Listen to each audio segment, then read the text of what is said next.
Ce soir, j'ai décidé de tirer à boulet rouge sur beaucoup de gens. Et ceux sur qui je vais tirer, ils vont m'excuser d'avance. Et ils vont analyser ce que j'ai dit pour voir s'il y a du vrai dedans.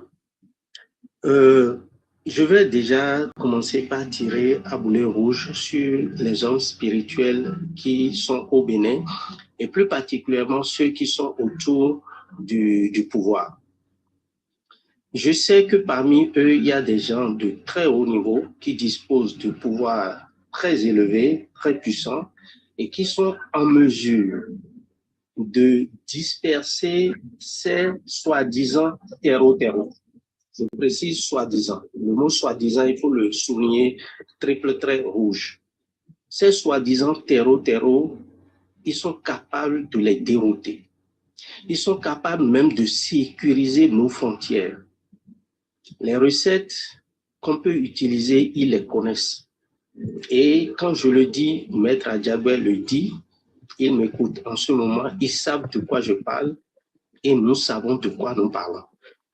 Si ceux-là sont autour de talent et ils ne sont pas en mesure de mettre en déroute les terreaux, ils ne sont pas en mesure de sécuriser nos frontières, j'utilise les deux expressions. Sécuriser les frontières, ça veut dire que empêcher les gens de pénétrer. Les mettre en déroute, ça veut dire que s'ils sont à l'intérieur, ils opèrent à l'intérieur, ils peuvent les faire fuir. S'ils sont pas capables de le faire, c'est parce qu'ils ne le veulent pas. Et s'ils sont autour de Talon ne sollicite pas leur connaissance pour l'utiliser, ça veut dire que Talon aussi ne le veut pas. Et donc, ils n'ont qu'à prendre les responsabilités s'ils sont vraiment au service du peuple. C'est là, sur ceux-là, je tire déjà. La deuxième catégorie de personnes, c'est les hommes politiques qui se disent opposants à la politique de Talon. S'ils sont vraiment des opposants attitrés, qui sont convaincus, qui sont opposés à la politique de Talon, je ne comprends pas pourquoi ils ne montent pas au créneau régulièrement pour dénoncer ce qui se passe dans le nord de notre pays. Je dis régulièrement parce que la chose se passe régulièrement. Des gens meurent régulièrement. Les attaques se passent régulièrement. La chaîne nationale n'en parle pas aussi régulièrement. On est allé jusqu'à constater que lors du fameux coup d'État, tentative de coup d'État, on a mis les drapeaux en berne pour des femmes de généraux ou une femme de général décédée. Mais jusqu'à l'heure où je parle, je n'ai pas encore constaté, peut-être que c'est moi qui ne suis pas tombé sur l'information, je n'ai pas encore constaté qu'on a mis des drapeaux en berne pour des institutions de l'État qui ont été attaquées où des gens sont morts. Un commissariat, c'est une institution de l'État. Je n'ai pas encore constaté. Je n'ai pas encore constaté que des soldats qui sont tombés. Parmi eux, des officiers de l'armée sont tombés. Je n'ai pas encore vu une seule fois qu'on a mis des drapeaux en berne pour eux. Je n'ai pas encore vu qu'on a fait des minutes de silence pour ceux-là. Et malgré ça, les soi-disant opposants n'ont pas encore fait de panel régulièrement, n'ont pas encore sorti de communiqué régulièrement, n'ont pas encore attaqué régulièrement le gouvernement sur ces genres de comportements qui ne cadrent pas avec les normes. Je me demande si effectivement il y a une opposition dans mon pays. Je me demande si ceux qui disent qu'on les a écartés des élections, si vraiment on les a écartés des élections ou bien c'est une sorte de complicité où ils se sont fait écarter pour nous faire croire autre chose. Parce que si c'était le cas, ces gens de problèmes de terreau, ils auraient pris ça comme chou gras. Habituellement, un opposant profite des failles du gouvernement, des faiblesses du gouvernement et critique et s'attaque à ces failles-là jusqu'à se faire entendre, jusqu'à se faire aimer du peuple. Je n'ai pas vu ça. Et les opposants, les soi-disant opposants, n'ont qu'à revoir leur copie par rapport à ça. Je m'en vais, avant d'attaquer une autre catégorie de personnes, je m'en vais féliciter le docteur Awali. Et je suis absolument émerveillé par sa démonstration et je suis très content. Je m'en vais rendre hommage à Candida Zanaï, je m'en vais rendre hommage à Watonde, je m'en vais rendre hommage au journaliste qui a été kidnappé en Côte d'Ivoire, son nom m'échappe.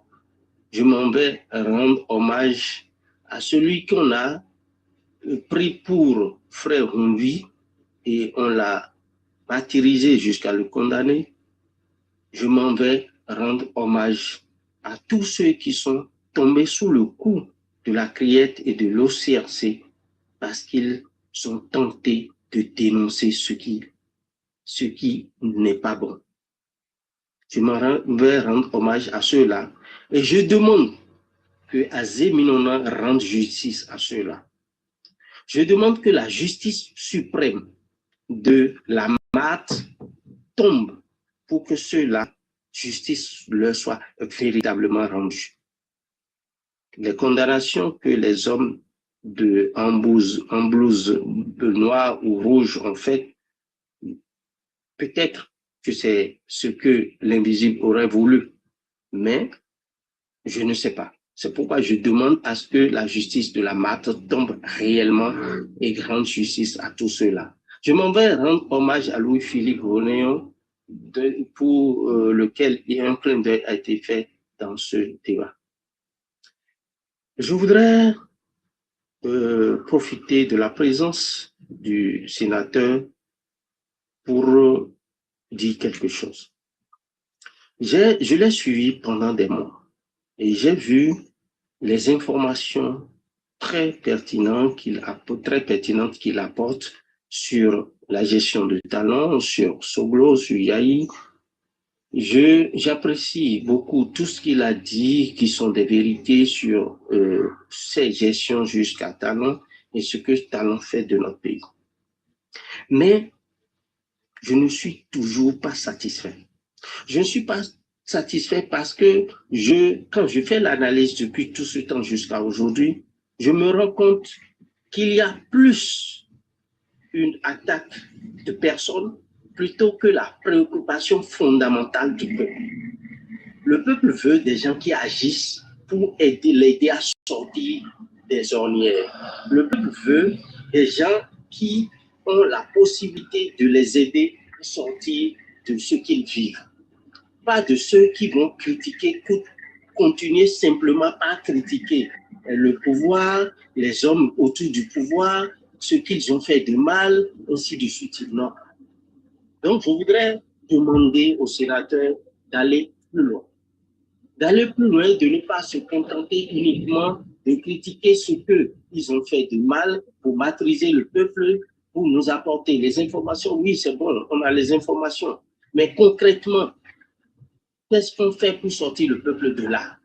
Qu'est-ce qu'on fait pour que le nord du pays ne soit pas tout le temps dans cet état? Je voudrais demander à ce qu'il aille plus loin, de manière plus concrète. Parce que ce soit la France, que ce soit les États-Unis, que ce soit l'Union européenne, ils sont tous même père, même mère. Et nous, ce que nous voulons aujourd'hui, c'est une politique de rupture totale. Bon, tout le monde me connaît sur ce panel. Je ne suis pas un adepte de la démocratie.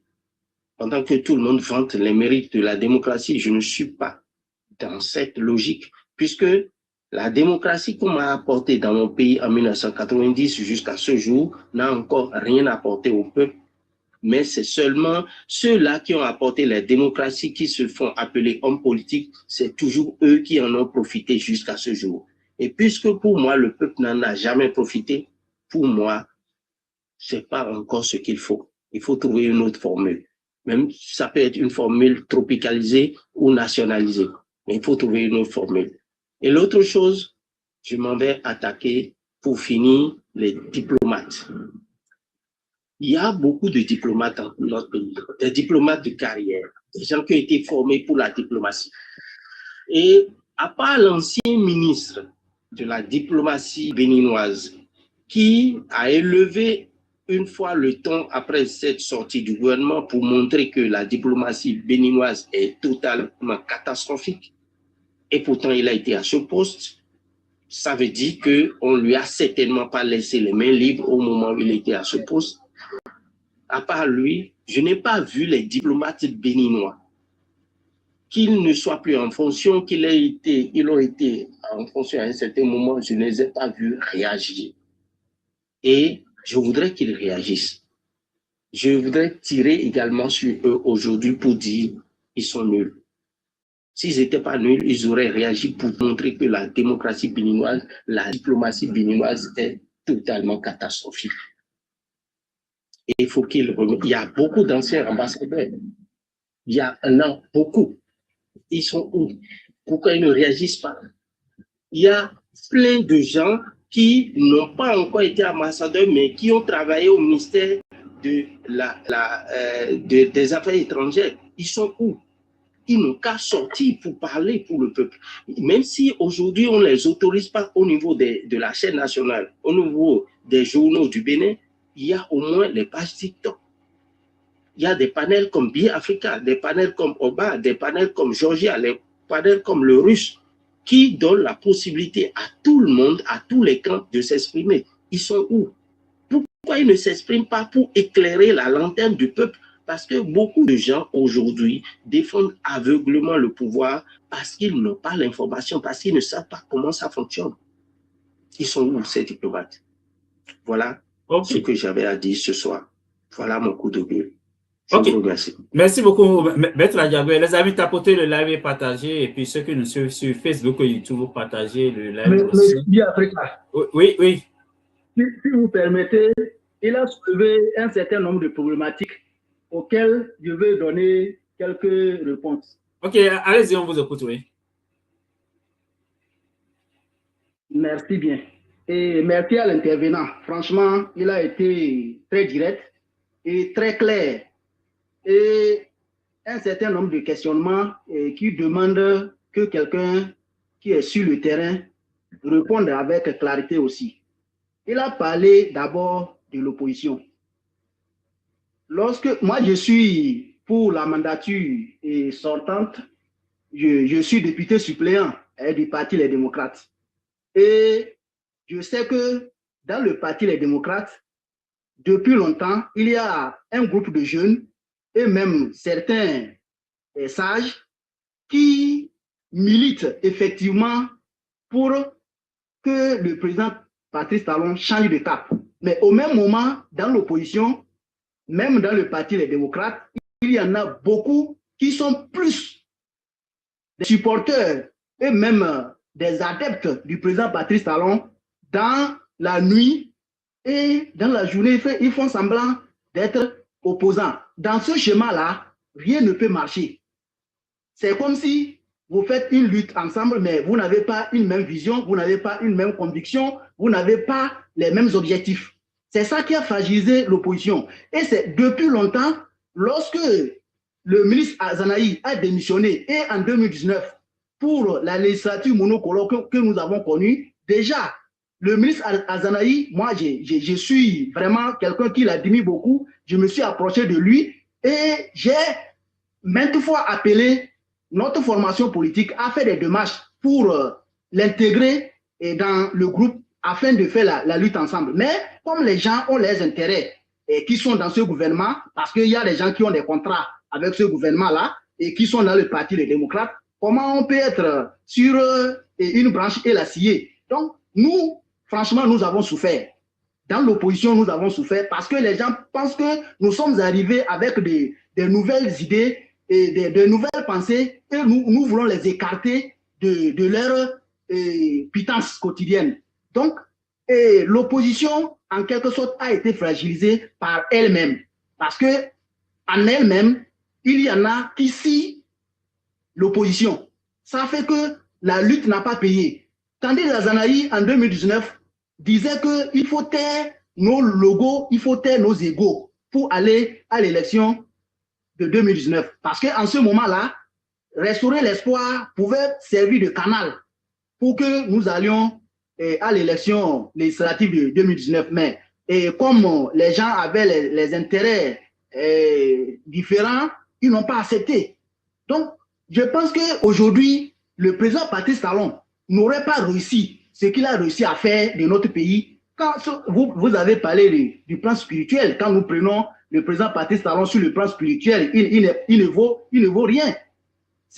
Moi, je suis un fils d'un tradithérapeute. Moi-même, j'ai hérité de ça. Ma tribu, c'est une tribu de royauté. Nous sommes des rois depuis le Ghana, le Togo et au Bénin ici. Donc, j'ai été formé de manière traditionnelle à beaucoup de choses. Et sur le plan spirituel, un intellectuel, normalement, doit être accroché à sa conscience intellectuelle. Mais le président Patrice Talon a réussi à faire ce qu'il est en train de faire grâce aux intellectuels que vous connaissez. Mais le mercredi rouge, les mercredis rouges que les gens ont fait, et voyez ceux qui étaient là, aujourd'hui, quel discours tiennent? Le président Patrice Talon seul ne peut pas réaliser ce que nous vivons là si c'était lui seul qui avait la commande. C'est parce qu'il a les intellectuels qui ont choisi calmer leur ventre, leur poche, au détriment de réfléchir, d'avoir l'esprit critique.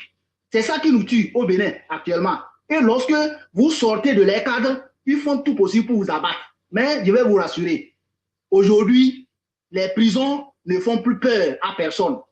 Tout le monde actuellement au Bénin, ceux qui pensent que la rupture n'est pas un régime qui gouverne pour le Bénin, n'ont plus peur des prisons. Parce que France nous a montré l'exemple.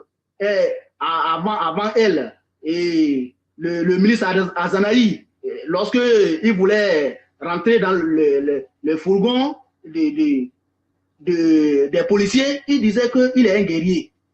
Donc ça veut dire qu'aujourd'hui, il nous a donné le ton, que la prison ne doit pas nous faire peur.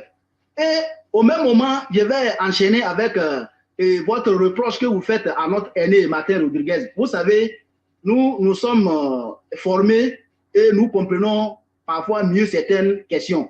Lorsque vous parlez des critiques qu'il fait au gouvernement et qu'il devrait apporter d'autres solutions, vous savez, la sensibilisation dans toute chose, c'est la première des choses.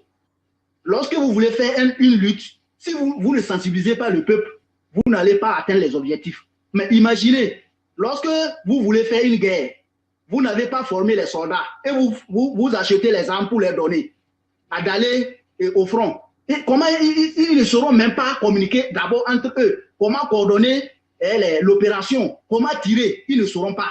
Donc c'est pour cela que d'abord, il faut prendre tout le temps qu'il faut pour communiquer, sensibiliser le peuple avant d'aller à l'essentiel. C'est lorsque la mangue est mûre sur le manguier, elle tombe.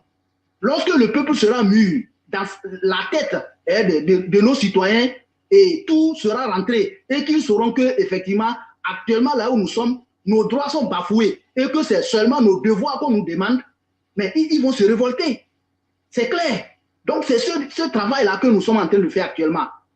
Il faut reconnaître que au même moment que nous faisons ce travail, il y en a qui nous court-circuitent parce qu'ils ne veulent pas que nous finissions avec leur salaire, leur pitance quotidienne qu'ils empochent chaque mois. Donc, ça fait que nous sommes dans une situation un peu délicate, mais je sais que nous allons gagner ce combat-là. Et surtout, aujourd'hui, comme les attaques territoriales sont répétitives, je pense que quelque chose va se passer. Même avant les élections, si le président Patrice Talon ne change pas de cap, il sera étonné.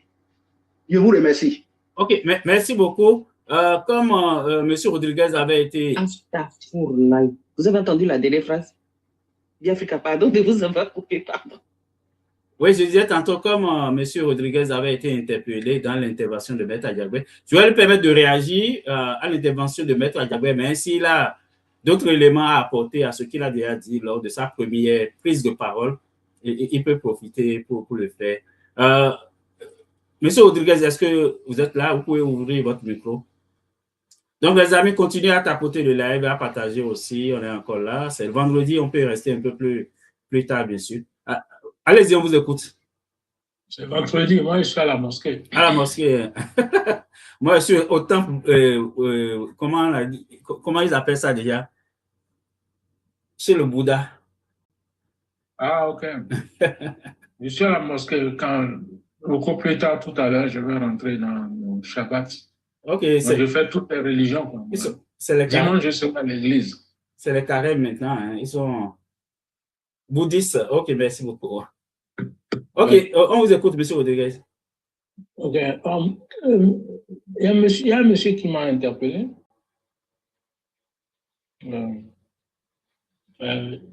En fait, je ne sais pas exactement qu'est-ce qu'il me reproche. Il est encore sur le plateau. Oui. En résumé, hein, si je ne trahis pas ce qu'il a dit, c'est qu'au-delà des critiques qu'on fait par rapport à la gouvernance, il faut qu'on passe aussi à l'action, c'est ça, pour résumer en une phrase. Donc, il veut qu'on aille quand même poser des actes concrets pour pouvoir faire bouger un peu le système pour avancer. Les actes concrets, c'est quoi? C'est aller au Bénin, s'installer, commencer à faire quoi? Non, il n'est pas allé dans ces détails-là. Ou bien, Maître Diagbé, si vous pouvez résumer en une ou 2 minutes, préciser votre pensée, comme ça, M. Rodriguez peut répondre. Oui, je crois que vous avez résumé parfaitement ce que j'ai dit. Et nous parlons à quelqu'un de très averti, un opérateur économique depuis des années et qui a traîné sa bosse partout et qui discute avec des gens de très haut niveau, de la police de plusieurs pays, les services de renseignement de plusieurs pays et tout, quelqu'un qui est très averti et il sait de quoi je parle. Monsieur Maître Diagbé, c'est ça? Oui. Maître Diagbé. Maître, moi, je ne sais pas depuis combien d'années vous êtes dans l'arène politique ou bien dans l'arène économique. Mais bon, moi, je pense que toute ma vie à moi, mon parcours a d'abord été un parcours qui s'est concentré uniquement sur les solutions réelles qui peuvent permettre de construire un pays. Si vous êtes, je crois que vous devez être avocat, non? Puisque vous êtes un maître. Je déteste les hommes politiques parce qu'ils disent jamais la vérité. Tout ce que moi je veux, c'est que le peuple soit heureux. Vous êtes avocat, vous êtes quoi? Je ne suis pas avocat, je suis un maître spirituel. Je suis dans la spiritualité depuis. Je crois. Quand moi, je fais la confusion, quand on dit maître, là, je pense que je ne savais pas que c'était un maître spirituel. Depuis 2010 jusqu'à aujourd'hui. Pourquoi vous détestez les politiciens? Ils ne disent jamais la vérité. J'ai été impliqué dans la... Les hommes spirituels, là, vous connaissez beaucoup parmi eux qui disent la vérité? J'ai commencé d'abord, dans mon intervention, a commencé par attaquer les hommes spirituels d'abord. C'est la première chose que j'ai faite. Donc, tout le monde ment pas. Parce que je suis impliqué dans la spiritualité de mon pays depuis 2011 jusqu'à aujourd'hui. 2011, hein? Oui, jusqu'à aujourd'hui. Et il y a plusieurs hommes politiques qui me connaissent. Beaucoup de ceux qui sont au pouvoir actuellement aussi me connaissent très bien. D'accord. Vous savez, moi, j'ai créé ma première entreprise en 1985. Ça fait 40 ans, 46e année aujourd'hui. J'étais encore à l'école. Je n'avais pas encore fini l'école. Et si vous croyez que développer un pays, c'est pas seulement de critiquer, mais c'est de poser des actes concrets, je peux vous dire que tout mon parcours, toute ma vie a été de poser des actes concrets pour élever le niveau de développement de mon pays. Parce que pendant ce... Excusez-moi, oui? Je ne veux pas vous arrêter, mais je voudrais réorienter mon intention. Je ne parle pas de votre position en tant qu'opérateur économique. Je connais beaucoup Je sais beaucoup de ce que vous avez fait. J'ai travaillé avec le groupe Malance en tant qu'assureur, gestionnaire de risque pendant des années avant de basculer dans la spiritualité par la force des choses. Je connais le groupe Malance que vous avez dirigé pendant des années. Je sais tout ce que vous avez fait comme investissement économique, surtout sous le régime Kérékou. Je sais ce que vous avez subi après sous le régime Yahi. Je ne vais pas aller dans les détails. Je connais pas mal de choses, pas beaucoup, peut-être pas dans les détails, mais je connais beaucoup de choses. Je sais le volume d'affaires, le volume de primes d'assurance que vous apportez simplement à notre pays, et je sais ce que ça rapporte en tant qu'impôt au pays, et également ce que ça rapporte aux courtiers d'assurance comme aux assureurs, par exemple. Ce que je dis, je parle du peuple, ce que le peuple subit aujourd'hui. Les actions concrètes pour sortir le peuple de cette ornière. La guerre entre les opérateurs économiques n'arrange pas le peuple. Tout ce que vous avez fait pour le peuple, aujourd'hui, le peuple n'en profite pas. Qu'est-ce qu'il faut faire aujourd'hui pour sortir le peuple de cette misère? C'est de ça que je parle. Ok. Monsieur Rodriguez. Monsieur Rodriguez. Oui. Et avant de vous laisser la parole, juste je voulais qu'on quand même, à Maître Adjabwe, à vous aussi, qu'on reste quand même dans le sujet, parce que le sujet, c'est un sujet qui va au-delà de nos frontières. On a beaucoup de nos compatriotes de l'AES qui nous suivent aussi ce soir. Donc, je veux qu'on ne s'éloigne pas trop du sujet principal qui concerne la situation sécuritaire dans le nord du Bénin et puis qui concerne aussi des pays voisins. Donc, vous pouvez y aller maintenant, M. Rodriguez. Oui.